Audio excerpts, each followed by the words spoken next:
I don't know. Now, do you still smoke? Not so much. You know, they have these vaporizer things now. Which but, you know, it's like, I mean, my health is important to me. And, you know, I think if you're bringing hot smoke and burning coals into your lungs, it can definitely, it's not a good thing. So the vaporizer for me is a much better thing. It doesn't have, I don't think, the same amount of physiological damage. But again, it's not something that isn't that important to me anymore. Much more important to me is the getting rid of these ridiculous laws and letting people be free in the United States to alter their consciousness as they see fit, as long as they're not harming anyone else. That, to me, is much more important than my own getting high. You know, I work so much, I write so much that it's not some part of my lifestyle anymore. Now, you've turned out to be an incredibly creative person with these series. Tell me about the movie White Boys. And how did that come about? Because I love that movie. Yeah. I love that movie, man. Yeah. White Boys came about there was a guy named Danny Hawk. And Danny does these like stand-up routines. And he and another guy, Garth, something about his last name, it had written a script, and we made a movie called Slam. Do you remember Slam? No, I'm gonna have to find it. Okay, Slam came out in 1998, and it was set in Washington D.C. and it was about a kid from the Southwest, a black kid who was basically selling pot, gets arrested and gets thrown into the D.C. city jail. But he's a poet. He's a spoken word poet, and he ends up doing this incredible routines while he's in prison. We shot it all in the D.C. city jail. Marion Barry was the mayor in D.C. at that time. I was writing an article about him for the magazine, George Magazine. So we got access to the prison. We used mostly real prison. It's an amazing movie. It won the Grand Jury Prize at Sundance in 1998, and it also won the Camera d'Or at Cannes that year. So it did really well. And after that movie came out, we could get virtually any movie deal we wanted. But we found this script for White Boys, and they brought me in to rewrite it. And I rewrote it with Danny's blessing, and we cast it with these amazing actors. This guy, Dash Myhawk, who's still one of my favorite actors, great actor.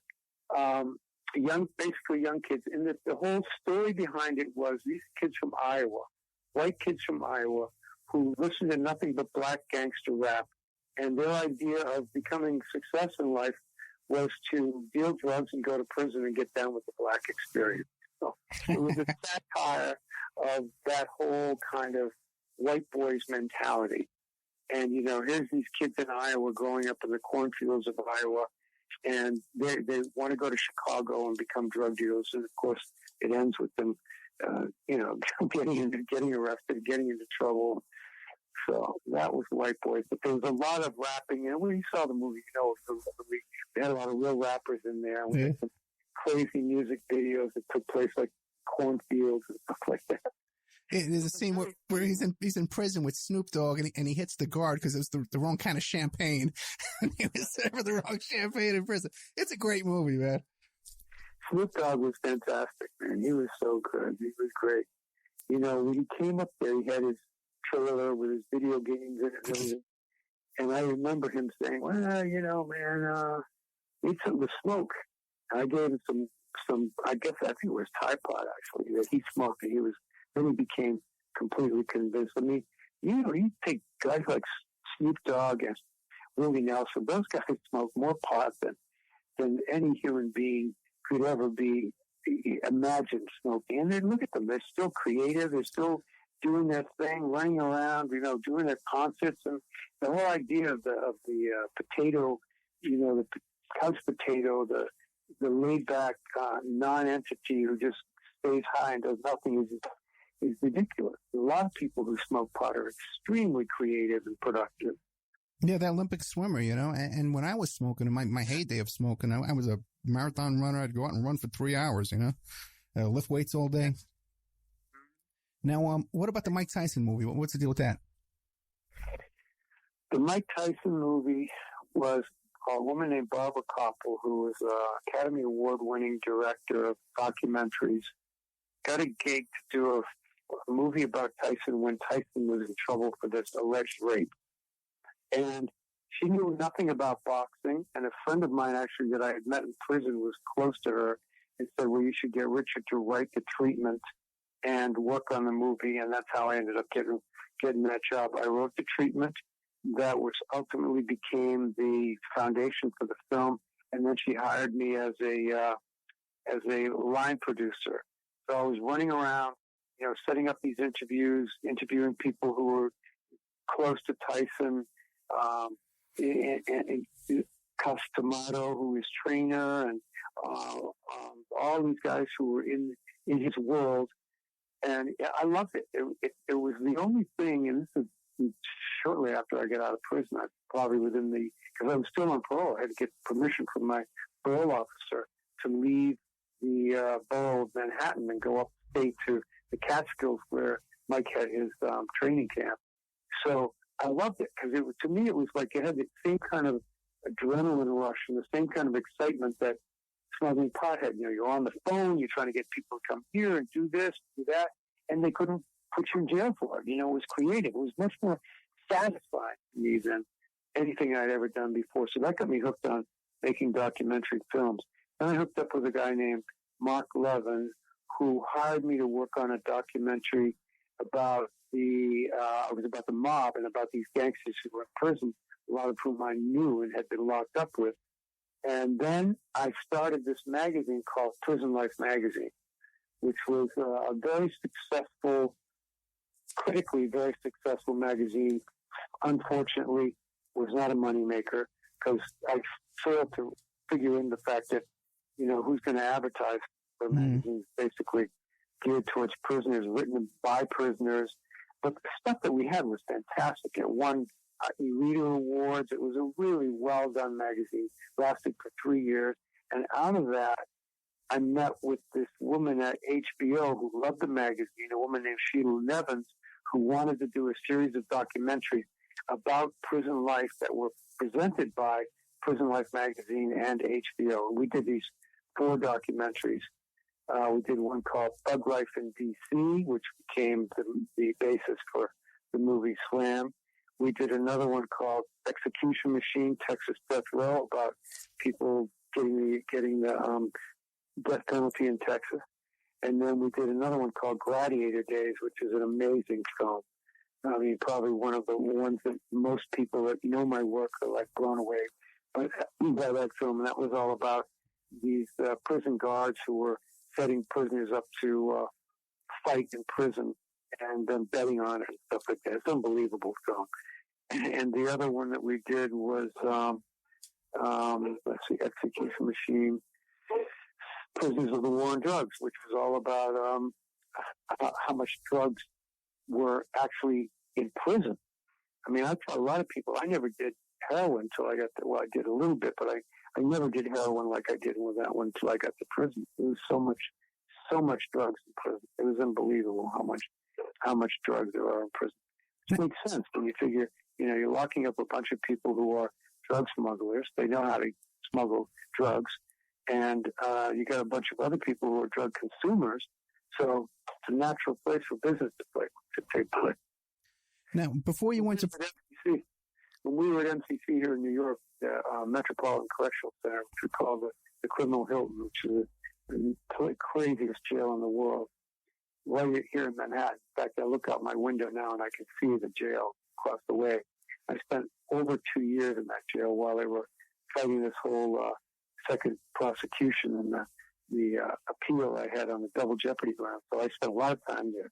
And it was unbelievable how much drugs there were in that place. Just incredible. I write about it in my second book called Gulag America that's coming out next year. It's all about the 8 years that I spent in prison. Now, they say that people that are successful on the outside, they get along well on the outside, they get along well on the inside as well, right? Now, before you went in, did you make advanced preparations? Did you contact people inside and try and make a path for yourself?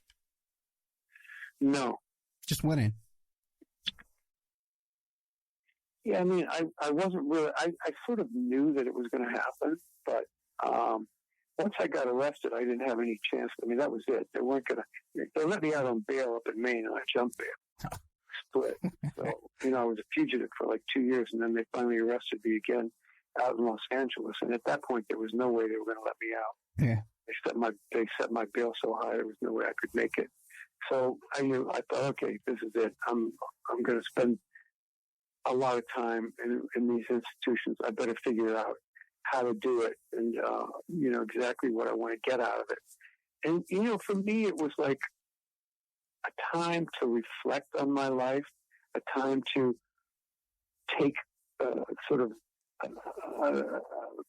of figuring out what I had done, who I was, take mental inventory and karmic inventory. And I felt good about the fact that I was not going to become a rat, testify against other people, which turned out to be the smartest thing I ever did.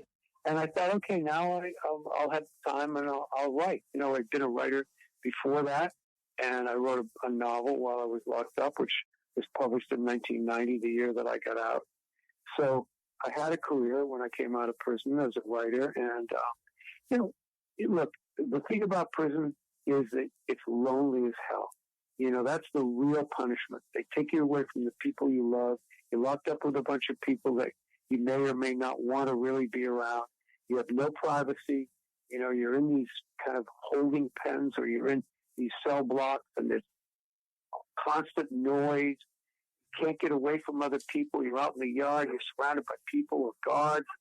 So it's a very kind of, you're forced to pull down your pants and bend over and spread your cheeks sometimes 2 or 3 times a day, depending on what's going on. It's a really uncomfortable way to live, but by the same token, you can say, well, okay, I don't have to pay rent. I don't have to have a job. I don't have to have any of the other worries that you worry about outside. You don't even have to worry about girlfriends. If you're straight male, you're doing your time, keep your focus on what you're doing, and it's a remarkably, what's the word I want? You're free of a lot of the normal anxieties that you have in the outside world. Almost like monastic, like a monastery. It's like a monastery, exactly. Let me ask you a question, because we're almost toward the end, and I want to ask you a quick question. I'm sorry to interrupt, but now, do you think that you would have had this incredible creative success if the government had not come in and put a stop to your smuggling? Like, you could have got shot or killed over in Lebanon or something else. What do you think? Exactly. I mean, going to prison saved my life. Yeah. Saved my life. I probably would have been dead if I kept going. I was on some kind of a crazy, self-destructive being, too. That's been one of the issues of my personality, is I have a strong self-destructive streak, which I think I've managed to control through these 8 years in prison, and I came to terms with it. I was a risk taker. I love danger. I love that idea of living on the edge. But if you're living on the edge long enough, ultimately you're going to fall over. You're going to end up dead. And that was really, if I had not been locked up, I would have been killed. There's no question in my mind. Did you ever run with the bulls in Spain? No. No, that was one thing I never did. I mean, the kind of... I did. Yeah, I did, yeah. You're a better man than me, man. I mean, I thought, if I'm going to do something risky, I'm going to get something out of it. I don't want to get some bull's horn up my ass, It's like, I need to get paid. Yeah. In fact, I did it around 1987, probably while you were still inside there. Uh-huh. In Pamplona? Yeah, in Pamplona, Spain. Yep. Yeah. I lived in Spain for a number of years. I lived in Mallorca, the island of Mallorca. I loved it. Oh, it's beautiful. Yeah, it is. Well, what do you got coming up? What do you have planned next? What's next for Richard Stratton? What's next is I'm doing this documentary series about John Gotti Sr. and John Gotti Jr. and the death of the Mafia as we know it. And I am working on, of course, my second book, Gulag America, which is finished actually now. Just turned it into the publishers. That's coming out next year. That's the whole prison years. And then there's